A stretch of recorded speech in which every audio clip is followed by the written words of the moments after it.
Good morning, good afternoon, and good evening. My name is Assignemt, and today I'm going to present 5 different discrete point testing techniques based on Unit 9 from Connectivity Level 1. What are discrete point techniques? Discrete point techniques are testing methods that evaluate one specific language element at a time, such as grammar, vocabulary, sentence structure, or reading comprehension. For this presentation, I create 5 different test items using topics from Unit 9, especially exercise routines, injuries, and modal verbs like should and have to. So, the technique number 1, multiple choice technique. This is probably one of the most common testing techniques because the students only need to choose the best option from different answers. So, as you can see, people should always, before exercising, the correct answer is warm up. I use this example because in Unit 9 there's a strong focus on exercise. So, this item checks if students understand that after the modal verb should, we use the base form of the verb. One challenge I found while I was creating this activity was making the distractors realistic. If the wrong answers are too obvious, the question becomes too easy. Technique number 2. The second technique is the completion technique. Okay, you should always do muscle after working out. The correct answer is stretch. This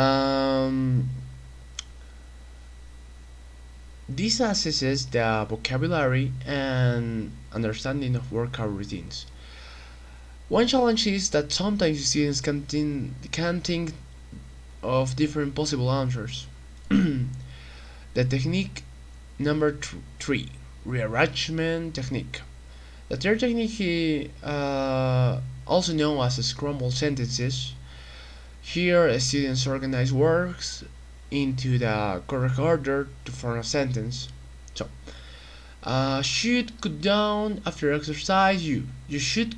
The correct answer is you should cool down after exercise.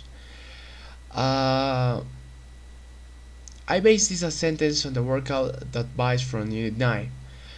So, one thing I noticed while I was designing this type of question is that word order activities can accidentally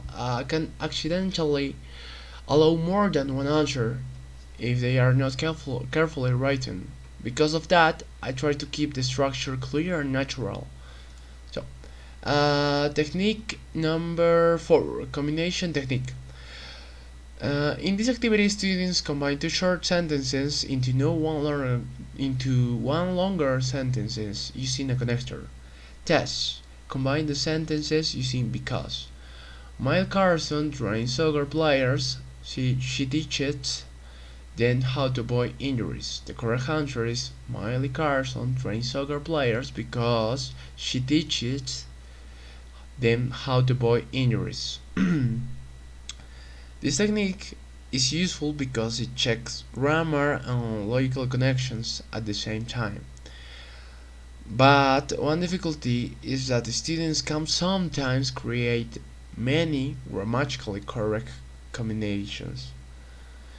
That's why I choose that connector because since it guides students toward one clear relationship.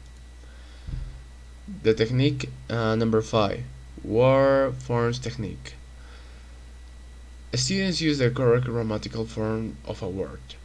Athletes need enough to recover after exercise. The correct answer is rest.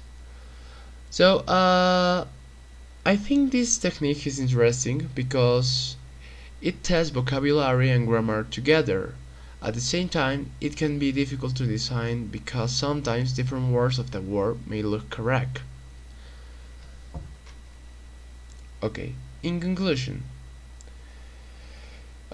discrete point techniques are very useful for evaluating specific language skills in a clear and organized way. However, after designing these activities, I realized that creating good test items is more difficult than it seems. Teachers need to think carefully about grammar, context, instructions, and possible student interpretations. This activity helped me understand that testing is not only about asking questions, it's about creating activities that are fair, clear, and connected to the learning objectives. So that's all. Thanks for your attention. Excuse me.